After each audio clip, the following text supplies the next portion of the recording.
já desde a cultura grega, depois também os latinos, se pensava um pouco sobre o agir humano. Qual deve ser o fundamento? Existe uma filosofia por trás do agir humano. E tem um adágio, né, um princípio básico ali, fruto da sabedoria, da evolução do conhecimento humano, da filosofia, sobretudo da parte da filosofia que estuda o comportamento humano, que tem o nome de ética, que vem da palavrinha grega ethos, que está tanto relacionado ao conceito de ser quanto aquele de casa. O adágio é o seguinte, eu vou falar em latim e depois a gente traduz. Operare sequitur esse. O que significa isso? O agir, operare, sequitur, que é a forma passiva do verbo seguir, é seguido, esse, pelo ser. O agir segue o ser, é a ideia. O que significa isso? Que o típico é que a gente se comporte, que as nossas ações tenham como fundamento o que nós somos. Nesse pacote do que nós somos está a nossa Constituição, mas também o conjunto dos nossos pensamentos, valores. Então, o agir deve ser conforme ao ser. Vou dar um exemplo bem grosseiro quando a gente dá aula de filosofia para criança e adolescente, eu já fiz essa experiência, para falar da ética, do agir segue o ser, a gente fala desses exemplos assim. Por exemplo, você já viu na rua um cachorro miando? E se você um dia encontrar um cachorro miando na rua, você vai perguntar, tem alguma coisa errada. Miar não é próprio do cachorro, é próprio do gato. E você se pergunta, tem alguma coisa errada? Por quê? O ser do cachorro tem como propriedade latir e o ser do gato miar. Portanto, se você vê um gato latindo ou um cachorro miando, você se pergunta, tem alguma coisa errada.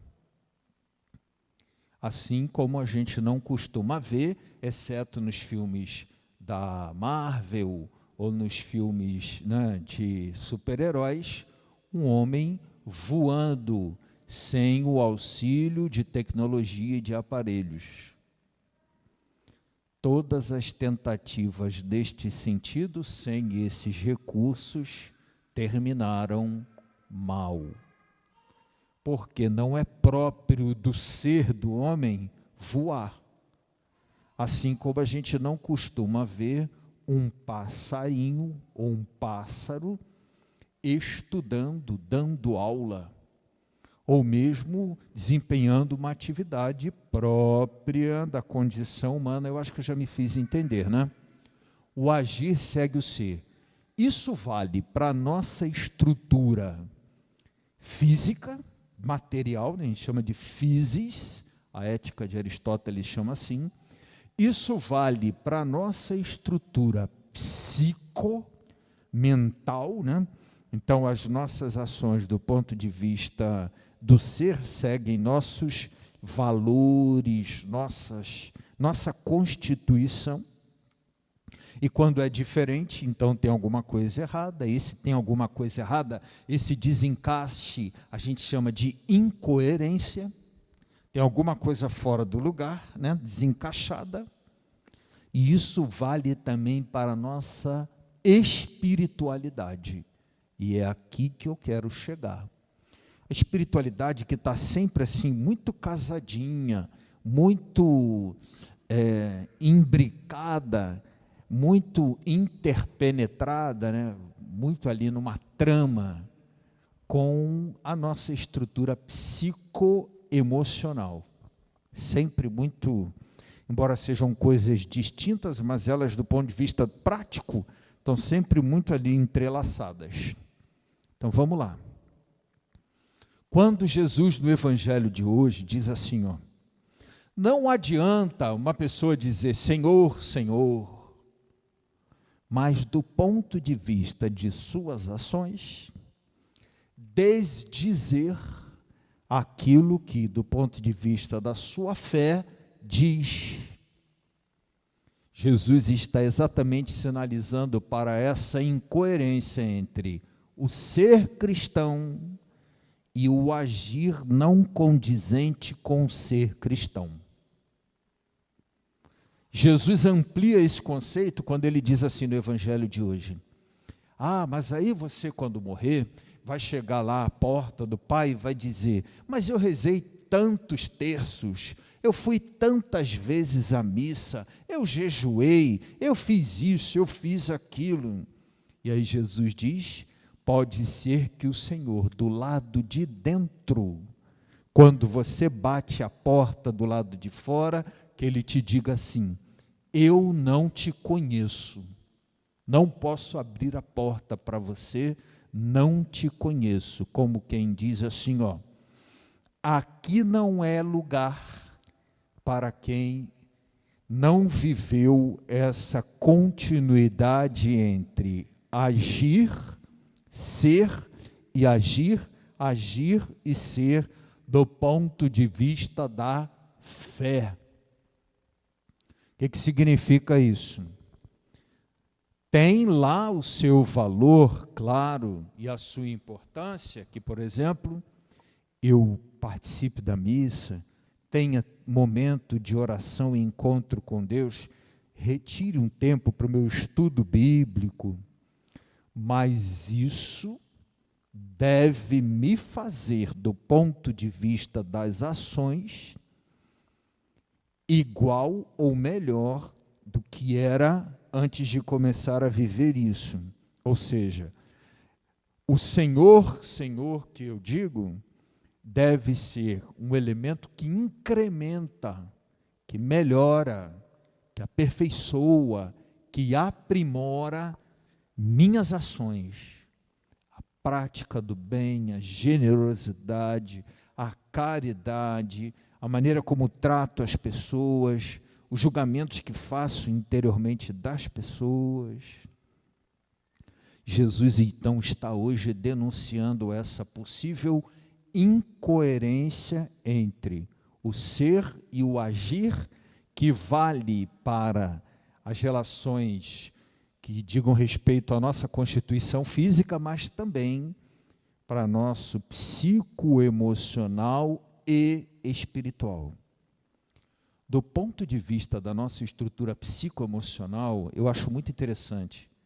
Muitos adoecimentos mentais ligados à nossa estrutura emocional têm relação exatamente com o que foi construído como valor, que precisa talvez, enquanto valor de construção, ser melhorado, ou foi construído certo, mas o que eu não consigo, na prática, ter essa relação de continuidade e coerência. Essa espécie de cabo de força entre, né? Todo mundo sabe o que é cabo de força, a expressão é cabo de guerra, né? Aquela brincadeira que faz, que puxa um para o lado, um puxa para o outro, o termo é cabo de guerra. Esse cabo de guerra entre o ser, aquilo que do ponto de vista emocional, psicoemocional, de valores, de cultura, eu fui formado. Então, desde cedo eu ouvi do meu pai, é preciso ser honesto, não pode roubar, é preciso ser correto com as pessoas, seja fiel, não distrate, não maltrate, não passe por cima das pessoas, procure a justiça, não seja... Então, esse é um ser que me foi forjado do ponto de vista da cultura, da espiritualidade, do ponto de vista das minhas emoções, do que a gente chama de psicoemocional. Quando na prática eu faço o contrário, maltrato as pessoas e tal, no fundo do adoecimento emocional está exatamente aquele princípio que a gente chama de consciência, né? Aquele princípio que está sempre a denunciar essa incompatibilidade, ou as duas forças em sentido opostos, que num dado momento rompem essa linha.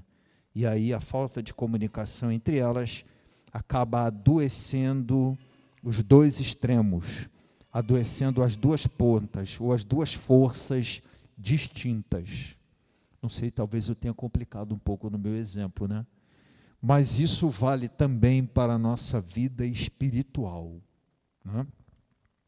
É preciso haver em nós um processo continuado, não estressante, mas cuidadoso e continuado, de vigilância, de aproximação entre o esse, o ser, e o operare, o agir. Já não em ambiente filosófico, mas em ambiente eclesiástico, tem um outro princípio básico da nossa fé, ligado à liturgia da nossa igreja, que diz assim: lex orandi, lex credendi, lex operandi. O que significa? A lei do orar, a maneira que eu rezo, lex credendi, deve estar assim nessa relação bacana com o que eu creio, que deve estar de acordo com o meu agir. Rezar, crer e agir devem ter... Saí, né? Estou aprendendo ainda, me desculpem. Saí aqui do foco dos dois celulares aqui. Rezar, crer e agir devem ter esse casamentozinho assim, perfeito. Aqui a gente já está dando um passo um pouco mais além.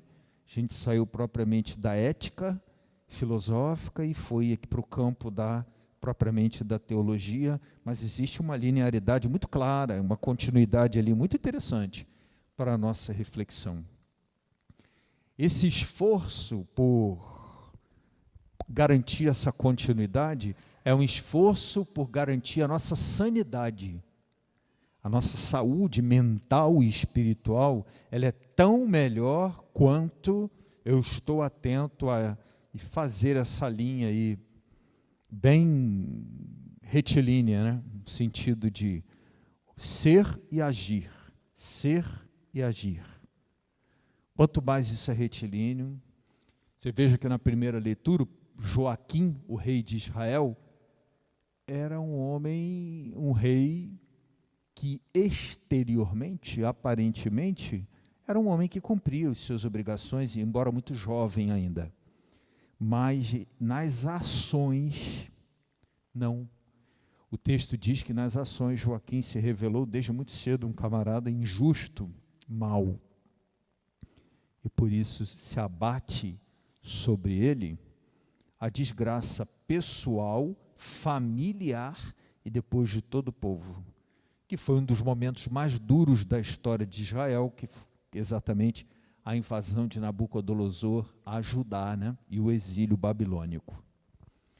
Talvez a palavra de hoje nos convide um pouco a essa reflexão, ao esforço que deve haver em nós, ao não desistir. Eu não gosto de chamar isso de luta, porque dá a ideia de uma coisa que estressa, que cansa a gente psicologicamente, não.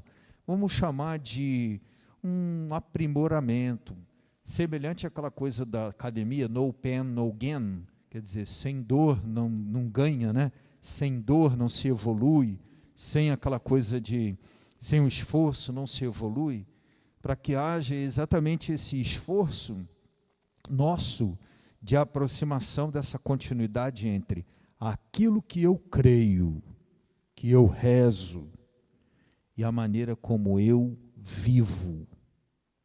Esse esforço aí não pode ser encarado como uma coisa que me cansa, mas uma coisa que me pacifica. A nossa consciência, ela experimenta assim, uma relação de estabilidade, né? Uma homeostase, assim, um equilíbrio interessante, exatamente quando a gente permite que essa linearidade vá se ajustando e ela vá acontecendo. Eu desejo a todos que o dia de hoje, finalzinho do dia, o dia de amanhã, seja um dia de muita reflexão nesse sentido, né? Jesus diz que quem trabalha assim, constrói a sua casa sobre a rocha.